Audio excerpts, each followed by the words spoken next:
Emily, Ryan's sponsored student, fell from the upstairs landing on the very day of our engagement party. Ryan didn't hesitate. He didn't even look back, he just left. "I'll be back," he promised over his shoulder, as if those 3 words could hold together the pieces of my dignity. The guests were still arriving, champagne glasses catching the light. I smiled, greeted, posed for photos, and felt the hollow growing inside me with every polite laugh. Later, when the room began to thin out, I called him. A woman's sobbing filled my ear. "Ryan, I'm sorry for dragging you into this," Emily whispered between hiccuping breaths. His voice, gentle, patient, warm, was the kind I used to hear at 2 a.m. when he was mine. "It's only an engagement party," he said. "Nothing matters more than your life." And in that instant, I knew this wasn't my fiancé anymore. Not in the way that mattered. That same night, I packed my things. By morning, I was gone. 5 years later, when I stepped off the plane, Ryan was waiting. He grabbed my wrist, his gaze locking onto me like I was the only person in the airport. "You've been hiding from me for 5 years," he said, his voice low. "Are you finally back?" Before I could answer, a small, clear voice piped up beside me. "Mommy, this strange man is being rude. I'm going to tell Dad so he can beat him up." The night it all broke began with me, sitting motionless on a velvet bench, still in the gown I'd spent weeks choosing. I could feel my mother watching from across the room, her expression tight with disapproval. "So?" she pressed when I finally stood before her. "What did he say?" I tried to smile. Failed. The harder I tried, the more the tears came, spilling over until my 3-hour makeup was nothing but streaks. In my head, the phone call kept replaying. Emily's frail voice, Ryan's soft reassurance. "It's only an engagement party. Your life is more valuable. If not today, we'll reschedule. Just focus on recovering." I hung up before I could hear more. I didn't need to. "He said he was leaving, and you didn't stop him." My mother snapped. What kind of emergency is more pressing than his engagement? And my father pulled her aside, whispering for her to calm down, while Ryan's relatives sat frozen, exchanging awkward glances. Finally, I told Ryan the only truth I could live with. "If you walk out of this hotel today, we're done." He tried to soothe me. "Don't be like this, Lily, I'll be back soon. It won't take long, I mean it," I said. His eyes held mine for a long moment. His voice was steady. "Don't keep talking about breaking up." But he still left. "If anything, I owe you. When I return, I will throw you an even bigger engagement party." But I was already losing control, swept away by emotion. "Ryan, you're my boyfriend and fiancé.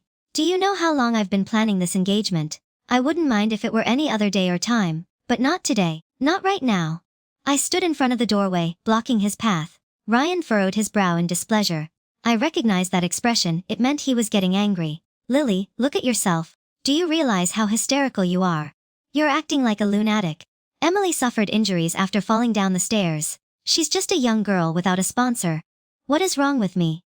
Will you help her? When did you get so cold and unfeeling? You weren't always like this." His dark eyes locked on mine, filled with an icy distance that felt like it was slicing into my heart.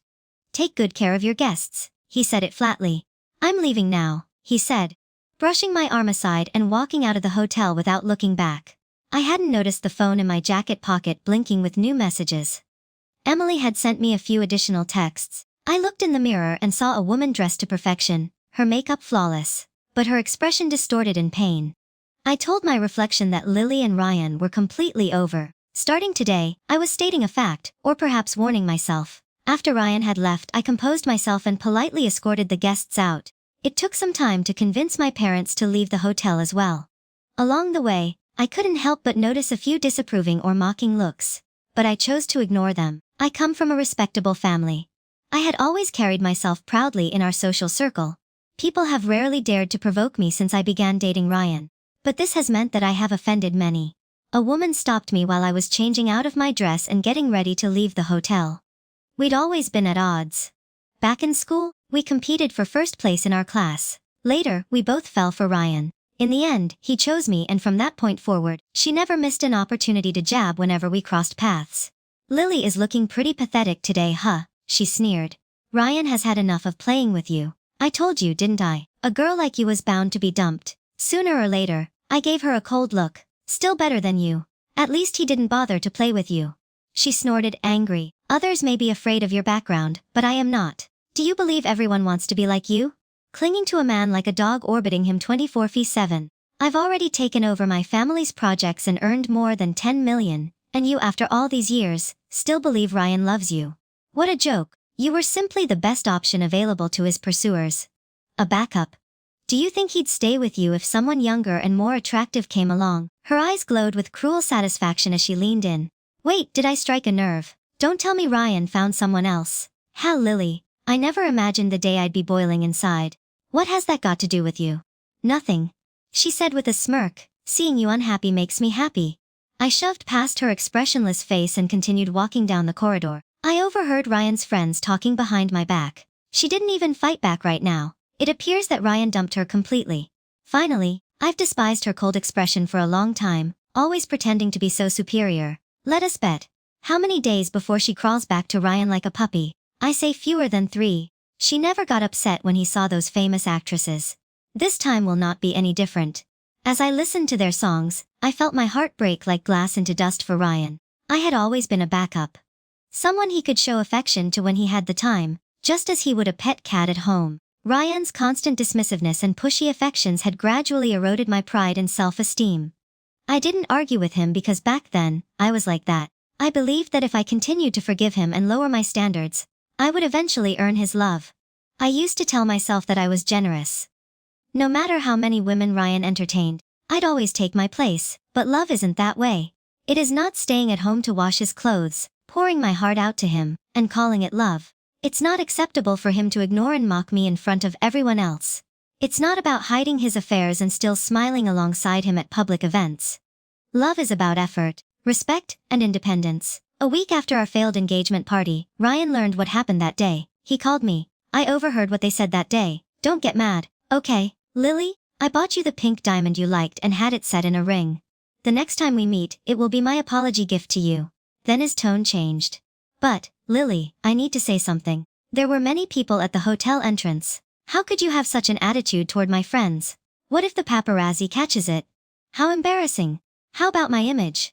If they mocked you, couldn't you keep it together? Tell me afterward, and I'll stand up for you. Look at Emily, she is so elegant and composed in comparison to herself. How can I feel comfortable marrying you? Anyway, enough of that. My father said we'll reschedule the engagement for next month. I promise it will be even bigger and more luxurious than this one. Emily again, since Ryan began sponsoring Emily a few months ago, he has mentioned her name frequently. Initially, it was casual. Then her name crept into our meals, conversations, and even our beds. Ryan and I had been together for 3 years. How could I not recognize Ryan's behavior when he began falling for someone? But I had loved him for so long. I wasn't ready to let go just like that. I kept telling myself that everything would be fine once we got engaged. And that he would settle down. But I never expected Ryan to leave our engagement party because Emily gave me a brutal slap on the face. I sat there, phone in hand, at a loss for words. Ryan, we've already broken up. I told you when you walked out of our engagement that day, we were finished. Ryan's voice became cold. Lily, you know how I am. Please do not make such a joke. I will pretend I did not hear it. I am not joking. I said it flatly. I am serious. I won't cling to you anymore. You don't have to worry. I will not have anything to do with you again. Ryan's tone became low and threatening. So you're not afraid? I'll get engaged to someone else and never come back for you. I gave a bitter, mocking laugh. When haven't women surrounded you? Ryan, even when we were together, you continued to sleep around with young models. So go ahead and marry whoever you want, without saying anything.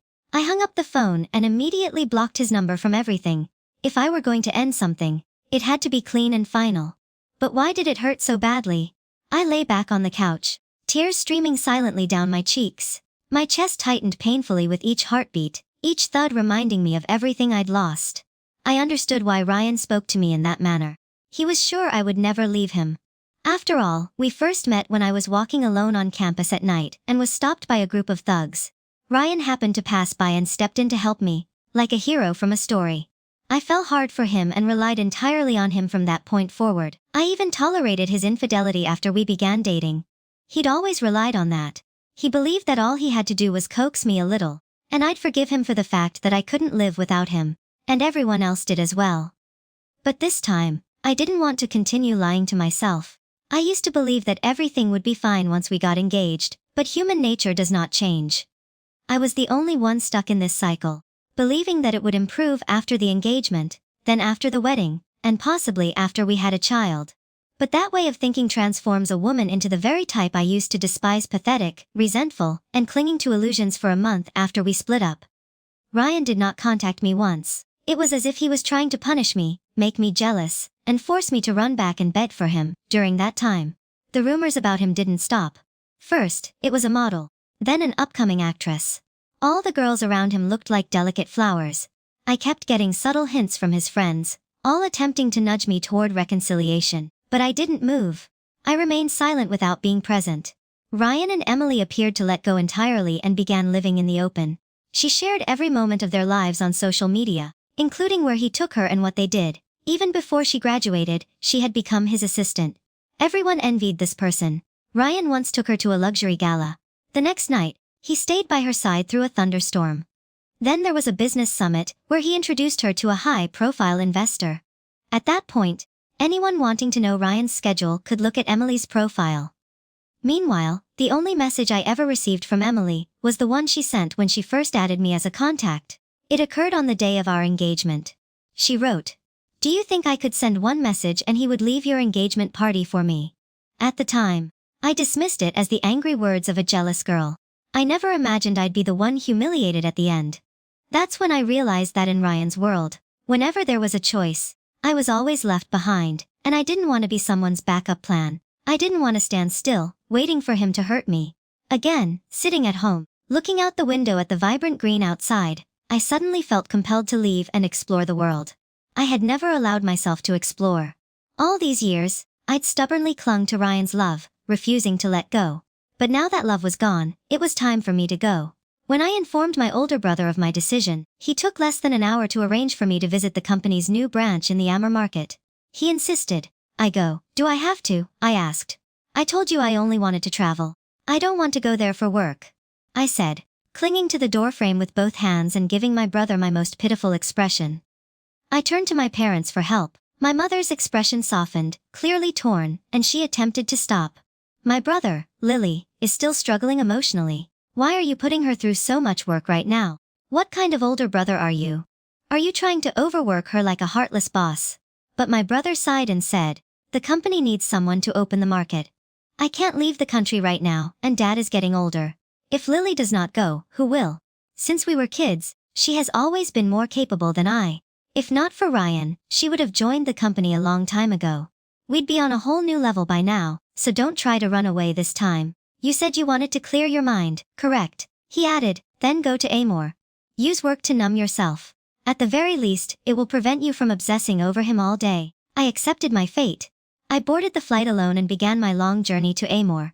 As soon as I settled into my seat and put my luggage away, I slipped on an eye mask, hoping to get some sleep. But just as I was about to doze off, a crisp and pleasant male voice called out Lily, and I pulled down my eye mask, startled to see a tall man standing next to my seat, wearing a black mask.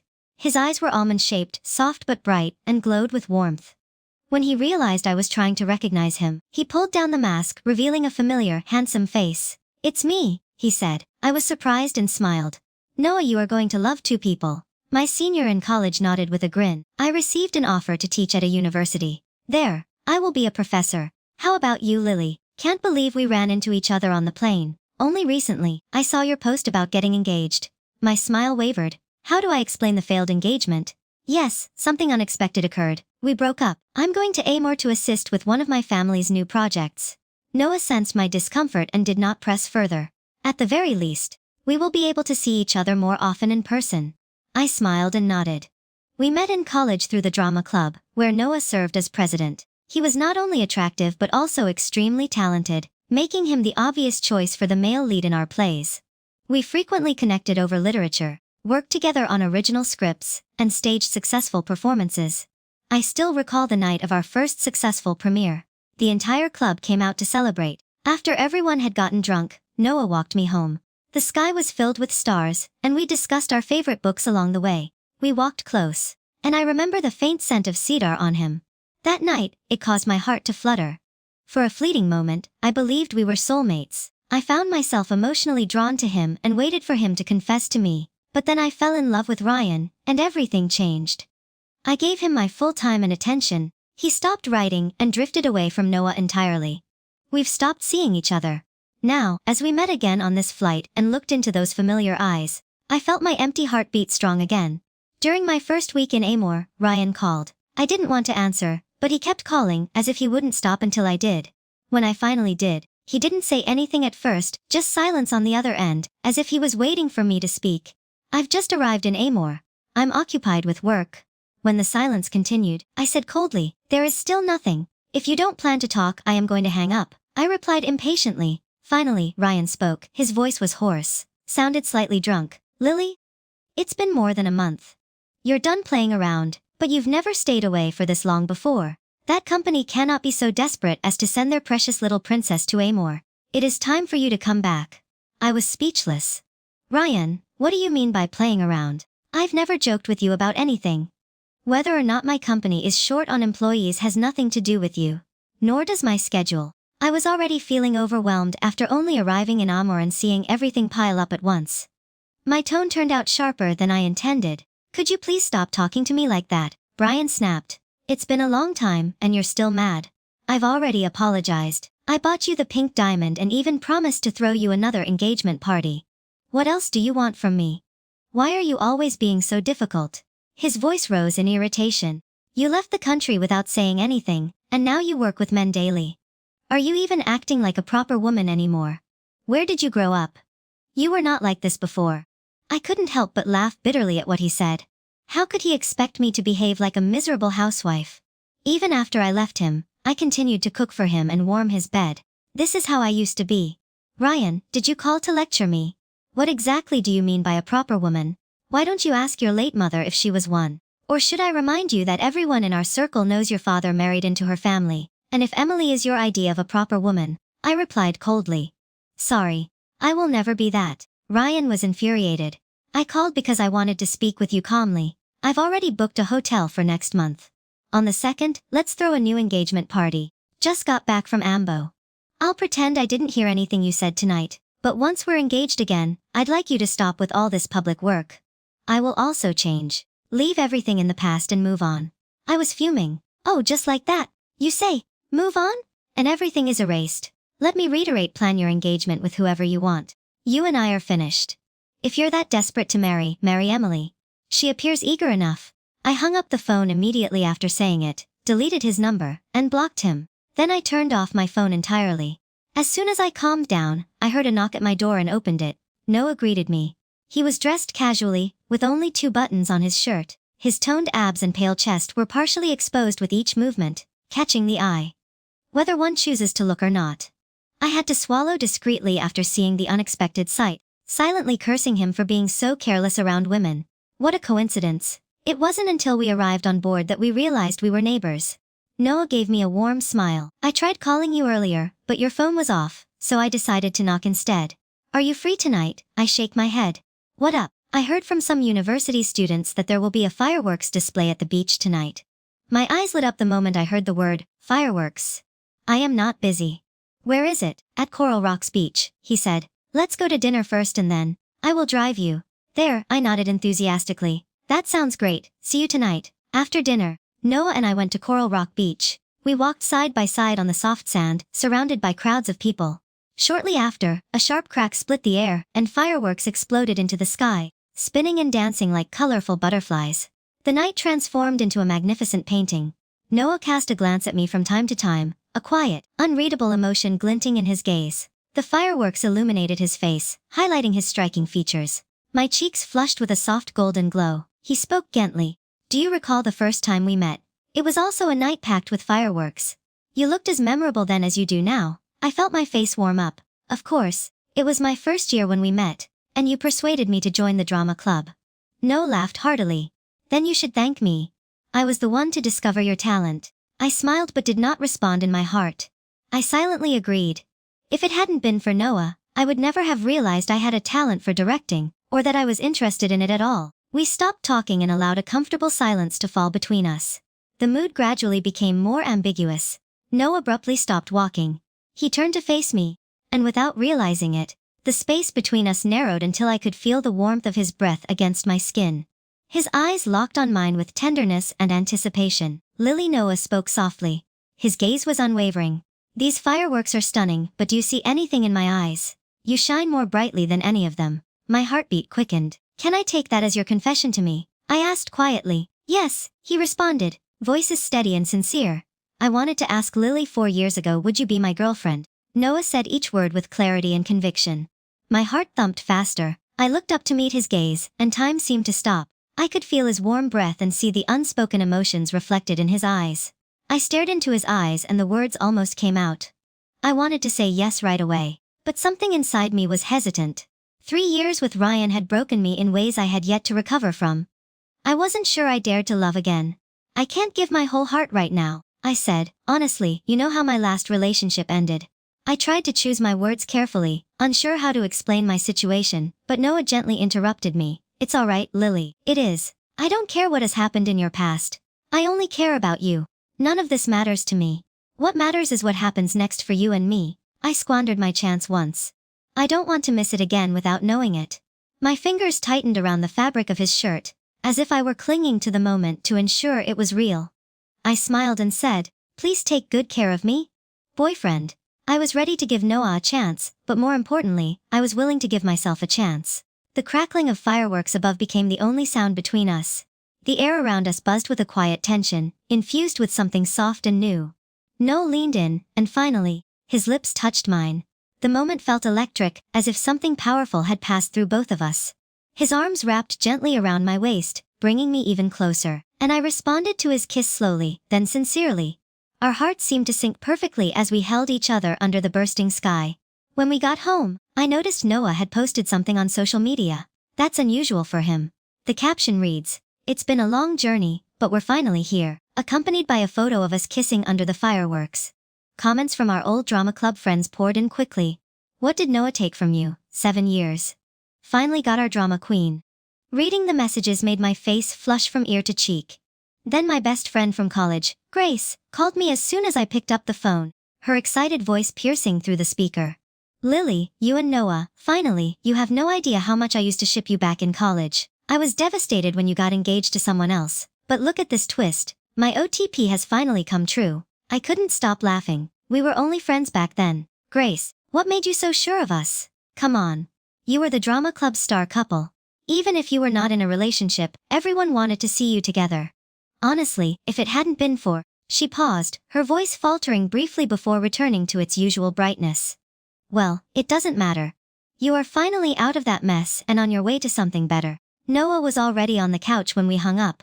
He reached out and wrapped his arms around me from behind, drawing me into his chest.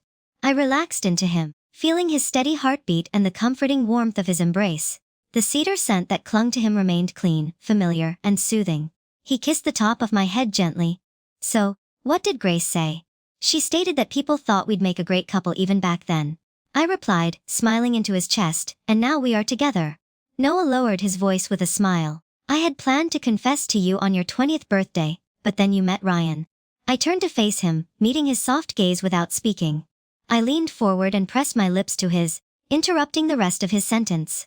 Noah let out a low laugh as my face burned with warmth from the kiss. He lightly cupped the back of my head and kissed me again. This time, the kiss was slower, deeper, and tender at first before becoming full of longing and heat. Noah's hands moved slowly upward, brushing gently through my hair. I wrapped my arms tightly around his neck, responding to every movement with my own, the air between us thickening, sweetening, and tinged with desire.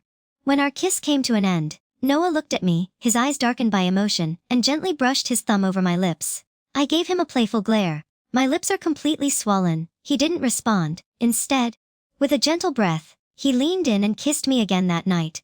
Our tenderness and affection were evident in every corner of our home. But the post was seen by more than just our friends. It also entered Ryan's circle. Ryan was drinking with his usual cocky friends that evening. He sat lazily, a cigarette dangling from his lips, fatigue obscuring his sharp features. One of his friends, who vaguely remembered Noah from school, happened to scroll past the post and forward it to the group chat. The guys exchanged glances. Neither of them dared to speak first, noticing the unusual silence. Ryan frowned. What is wrong with all of you? After a long pause, one of them cautiously said, Ryan, I just saw Noah's post. You remember Lily from the college drama club? Ryan's frown deepened when my name was mentioned. What if you saw his post? It is normal to have mutuals on WeChat. Isn't it a guy who didn't know the whole story? Okay, no big deal. Ryan did not respond. He exhaled a ring of smoke and finished his drink in one shot. He couldn't help. I recall our phone call earlier that day, the words he had uttered in rage, and the way I had responded. He felt wronged. He had defended me when his friends gossiped about me, even booking a fancier venue and planning a better engagement ceremony to make amends for what he had ruined the first time around. What else did I want? And then there was Emily. He thought that I was being ridiculous, envious of her for no reason. She was only a college freshman. Someone who had previously been harassed while working in a restaurant. He'd scared the guy away and recalled how I went through something similar when we first met. That's why he decided to help her. Giving her a job was no big deal. The PI group didn't exactly lack positions, and if they hadn't gotten Emily medical attention quickly, her leg could have been permanently damaged. Did I expect her to limp around a restaurant to show she wasn't a competitor? Ryan couldn't understand how I had gotten to this point. I used to be more compassionate, especially toward girls in challenging situations. Yes, he admitted that he was briefly tempted. Emily's youth and delicate charm appealed to me, but I'd lost interest in the models he dated over time. Why now? Why throw a fit over Emily, of all people? He remembered what Emily had said. He always let me get away with too much. Maybe she was correct. I needed to be put in my place.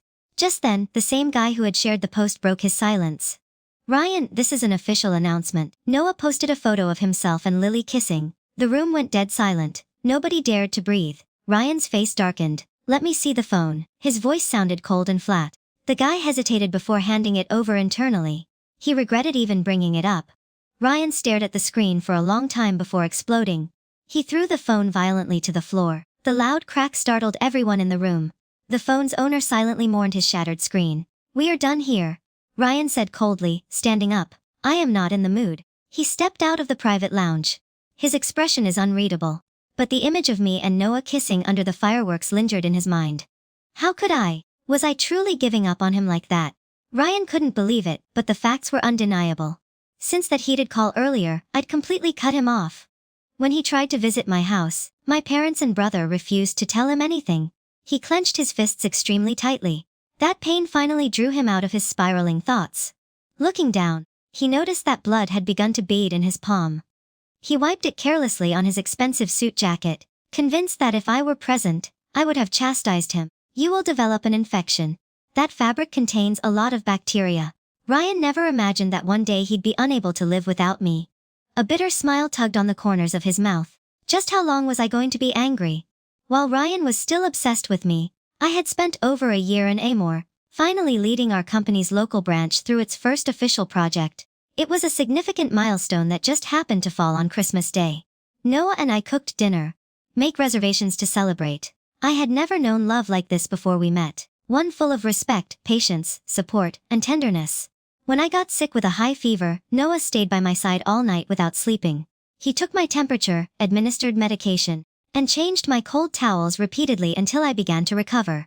Once things at the company had stabilized, I told him I still wanted to pursue my dream of becoming a director. Without hesitation, Noah pulled every string he could to introduce me to producers, writers, and directors all over Amor.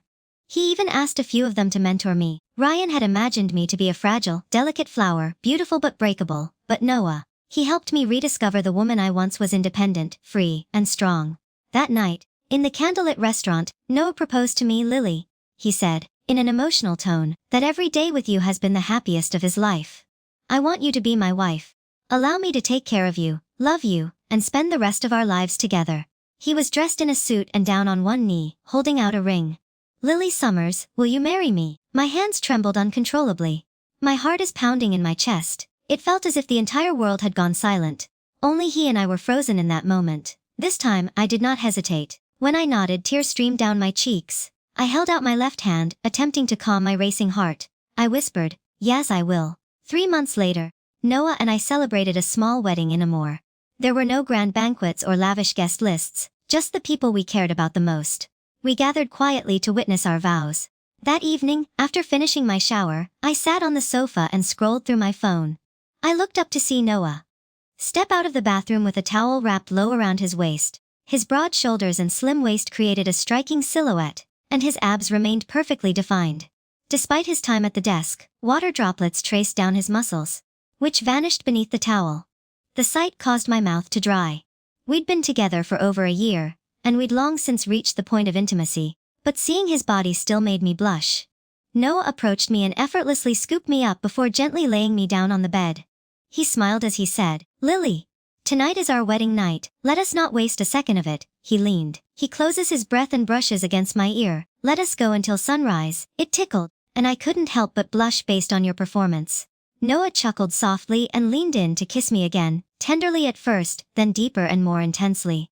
His hot breath trailed down as he moved, and the sound of our combined gasps echoed until dawn broke through the windows.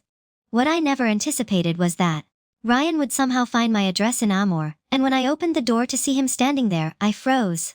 "Lily, I've finally found you." He spoke, breathless and disheveled. He came forward and wrapped his arms around me. I pushed him away forcefully. "Ryan, how did you find this place?" "That does not matter," he snapped. "We haven't seen each other for over a year. Don't you miss me? Come back with me." "Okay." He grabbed my shoulders firmly. "Let go of me." I pulled my arm free. "Why should I go back with you? We split up a long time ago." "I never agreed to it." Ryan spoke desperately. "I never agreed to break up. Nothing happened between me and Emily. I swear to you I am innocent. Please believe me, Lily. I will lay my heart out in front of you if that is what it takes. You do not need to explain anything to me." I spoke firmly, locking eyes with him. "I don't care if you and Emily had anything or not. I do not need your permission to end my relationship with you." My voice became colder. "You know what, Ryan? Whatever excuses you're offering me now are too late. What you had for me was not love. You left our engagement party to see Emily." I spoke with a trembling voice, refusing to let the tears fall. "You knew everyone would mock me, and you continued to do so at those parties. You surrounded yourself with actresses and models. You knew what people would say about me, but you still did it. You allowed your friends to mock me, provoke me, and the worst part was that you were aware of it. You always knew. But you didn't care because you'd never truly loved me. That's why you allowed everything to happen." I fought back the lump in my throat, recalling everything I'd gone through. I couldn't believe I'd wasted years of my life with someone like him. "I apologize," Lily, Ryan stammered. "I just saw Emily and it reminded me of the girl you used to be." His voice shook his body, unstable. "I'll fire her as soon as I get back." "Okay, I will also cut ties with those friends. I swear I only love you for how you look. I even brought my engagement ring. Let me put it on you, please." Ryan dropped to his knees. His voice trembled and his eyes were filled with desperate pleas. But hearing that confession so many years later brought me no comfort. Ryan has only brought me misery over the years. I'd never heard him say he loved me. If this had happened in the past, I might have crumbled and forgiven him instantly, regardless of what he had done. But now, those words mean nothing. "Ryan, it is over." I spoke quietly, raising my left hand to show him the ring on my finger. "I am already married." He looked as if he had been struck by lightning. He stood there stunned. "No, you are lying. You're just trying to get me angry." "I do not believe it." I turned and walked briskly into the bedroom, returning with 2 bright red marriage certificates and shoving them in his face. "Here are my marriage certificates. See them. Now do you believe me?" Ryan stood slowly, his expression was dazed. "Lily, please stop it. This is not funny, it's not real." He reached up and grabbed both sides of my face, forcing a kiss on me. When his cold lips touched mine, my stomach churned violently, and I nearly vomited. "It is real." I broke free and slapped him hard in the face. "Are you awake now?" I was pale, breathing heavily, and then I felt a dull pulling pain in my lower abdomen. I wasn't prepared to deal with this. My hair was a mess. My eyes were red and wild, and I probably resembled a rabid animal about to bite. Ryan appeared to sense. He had crossed the line. He stared at me for a long second before turning and stumbling out the door without saying anything. But the pain in my lower stomach persisted. Hands tremble. I called Noah. He rushed over and drove me to the hospital as quickly as possible. "Congratulations, you are 8 weeks pregnant." With a warm smile, the doctor advised you to get plenty of rest. Try to avoid experiencing extreme emotional stress. I placed a gentle hand over my belly, surprised but pleased. In that moment, I completely forgot about what had just happened at home. I could only feel the joy of new life. Several months later, I gave birth to our child. Noah named him Me, but we referred to him by his nickname Z. When Z was nearly 3 years old, a film that I had written and directed had completed production and was ready for release. After finalizing a distribution deal with theaters and Amazon, Noah and I decided to take Z home for a visit. After landing, I waited with Z in a corner of the airport while Noah went to get our checked luggage. Bored, I looked around and then froze. There. Ryan stood near the terminal entrance, scanning the crowd with a tense expression. Beside him stood a young woman, his new assistant. Ryan had finally begun to take over his family's business after I left the country, but his business acumen was poor, and he lacked any fundamental management skills. Almost every project launched by the company during his tenure was financially unsuccessful. The entire pay group was groaning under pressure. Ryan fired Emily upon his return from the ambulance. But by then, she had already been expelled from school for missing too many classes and constantly trailing him. When she attempted to find another job, she was turned down everywhere. She had no proper college degree and was desperate, so she backed into a corner. Emily turned against Ryan. She leaked 2 nearly completed pay group projects to a competitor, and losing those 2 high-profit deals in one blow reduced the pie group to a hollow shell polished on the outside, but crumbling inside.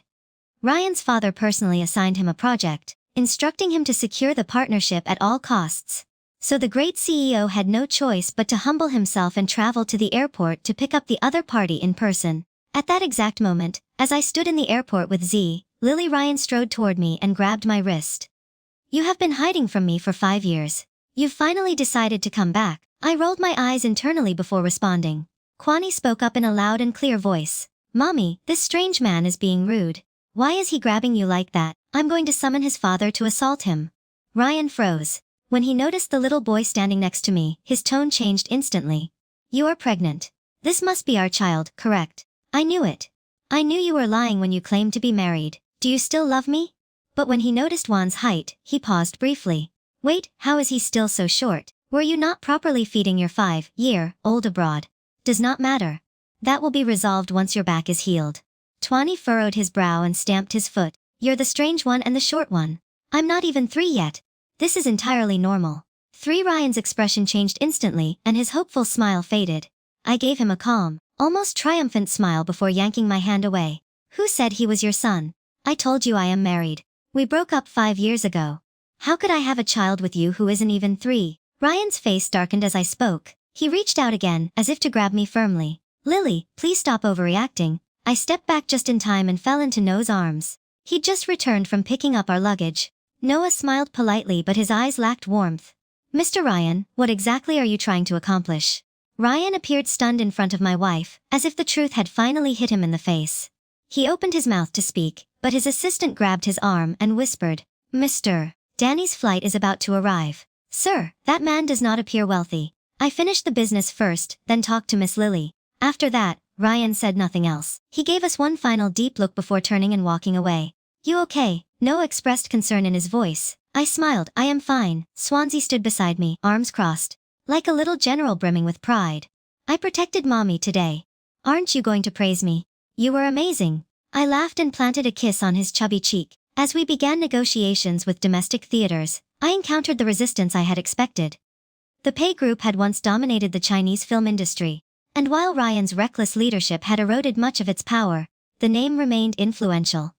Many people remained willing to confront his parents. I went to countless theaters and PR agencies looking for partnerships, but as soon as they heard my name, they shut the door without hesitation. After yet another rejection meeting, I ran into Ryan again, this time waiting to join the same company. He stepped in front of me. "Lily, I've been thinking that whether or not you're married makes no difference. You recognize me. I won't hold it against you if you divorce Noah and then reconcile with me. Even if you had a child with him." He lowered his voice and leaned in. "If we get back together, I can handle the entire distribution and promotion for your film. Whatever movies you want to make, I will use all of the Pie Group's resources to help you." Look at him. I felt a wave of disgust rise in my chest. "Ryan, even if you handed me the stars, I would not look back. I know you endured a great deal of pain while with me," he said, "but I will make it up to you. I will treat you properly this time." I smiled and shook my head. "Ryan, it has been 5 years. Everything we went through is ancient history. I don't care anymore." He stared at me, his voice rough. "I do not believe it. How can you suddenly stop loving me like that?" I suddenly felt tired. I am so tired of talking to Ryan. "Ryan, we've been apart for years." I replied calmly. "We've been apart for longer than we ever were together. Believe it or not, I am leaving." I turned away from his red, glassy eyes and walked away without looking back. Time had passed. I felt nothing when I saw Ryan again. When I was still trying to find a theater or distribution partner for my film, the 3 years we had spent together had faded from my memory. Unexpectedly, When Vision Studio Pay's main competitor approached them with an offer to collaborate, Ryan, like a child throwing a tantrum, rushed to release his film to compete with his movie in the same release window. But the film was rushed and unfinished. Most of the money was spent on flashy marketing, leaving little for post-production. The film was barely completed in time for release. Ryan referred to me as Lily shortly before the premiere. If you return now, there is still a chance. Noah will never be able to compete with me in anything he offers you. I can do what he cannot.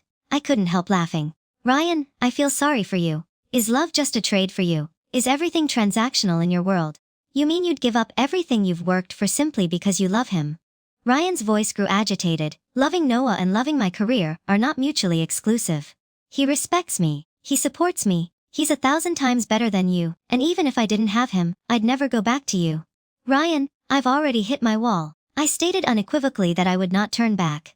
Ryan and I had been able to stay together for so long because we were similar, stubborn, tense, and sharp-edged. However, Noah had gradually smoothed out those barbs in me over the years. Meanwhile, Ryan, worn down by failure, had become even more extreme. When the film was finally released, it received widespread acclaim. Nearly every show was sold out. Meanwhile, Ryan's highly anticipated film was a disaster. The marketing had created expectations that the film could not meet. Not even 1/10 of what was promised. Critics and audiences toured separately. He had bet everything on it, and it brought the PE group to the brink of bankruptcy. Ryan was finally forced to give up his pride. He ran around looking for investors and begging for collaborations, but he had destroyed too many relationships. His arrogance had kept him isolated. He looked down on the few people who approached him. Ryan's older sister Vivian had returned from abroad since their mother's death. She hadn't set foot in the country in years, but now she was back in full force, and took over the Pay group with ruthless precision. She cut through the company like a blade, removing all of Ryan's toxic people. She even sent their father, who had long lost touch with reality, to a nursing home for seclusion. Vivian showed no mercy to Ryan, the man who had nearly destroyed their family's legacy. She sent him to Africa for a project ostensibly aimed at expanding new markets, but everyone knew it was an exile. Years ago, Vivian fled the country after losing a brutal power struggle to Ryan. Now that she had regained control, she returned the favor before Ryan left. He returned to my house one last time. I did not see him. It rained heavily. That day, he knelt at my front door, holding a bunch of hydrangeas in one hand and our old engagement ring in the other. Rain soaked him as he cried and apologized repeatedly, hoping I'd look at him. One more time. My brother watched through the window, his expression unreadable. If he knew this was going to happen, why didn't he think about it sooner? He said it with a sigh. Men always do this. Pitiful. I didn't even look outside, Tuan. Z isn't like that, I said, distractedly, still playing with his toys. My little boy added in with a milky voice. Of course not. Twani adores mommy the most. Laughter rang throughout the house. I was trying on dresses when Vivian called me. My film had been nominated for an award, and I was preparing to walk the red carpet. Her voice was cautious, as if she were testing the waters, but I made it clear what my position was. Things between Ryan and me ended a long time ago. Less than 2 months later, the news surfaced. Ryan died in a conflict zone in Africa. A wave of emotion swept over me, but I pushed it down. I didn't ask for more information. The hall shone with gold on the day of the award ceremony.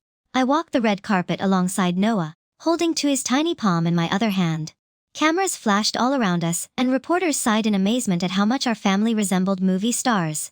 Night had fallen, and the award ceremony shimmered under a starry sky. The atmosphere in the hall was tense and electric. My gaze remained fixed on the stage, and it felt as if a small drum was beating inside my chest, thump, thump, thump, echoing with each heartbeat.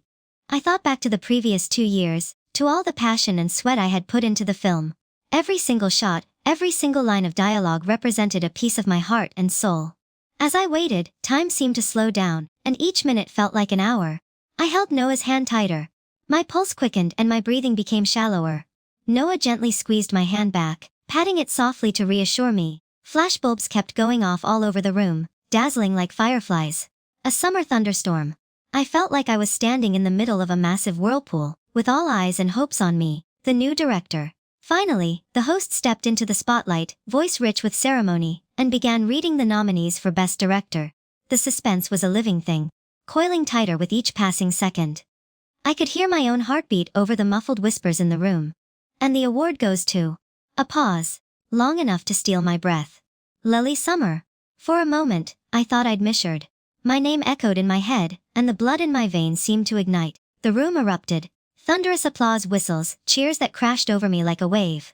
My vision blurred with tears. I turned to Noah beside me, my voice breaking. "Thank you, I love you." He smiled, warm and steady, and with a gentle nudge, sent me toward the stage. The red carpet stretched out before me, each step sinking into memory. The lights above were blinding, but they felt like sunlight on my skin. This was a moment I would carry for the rest of my life. With the trophy in my hands, my voice trembled as I thanked my love, my family, my friends. Every soul who had believed in me when I was just a dreamer with nothing but hope. My tear-filled gaze swept over the crowd until it found them. Noah and Twiny, smiling back at me with pride and warmth so deep it anchored me to this earth. And in that instant, I knew no matter where life takes me, I will never be alone again. This is my story. Good night.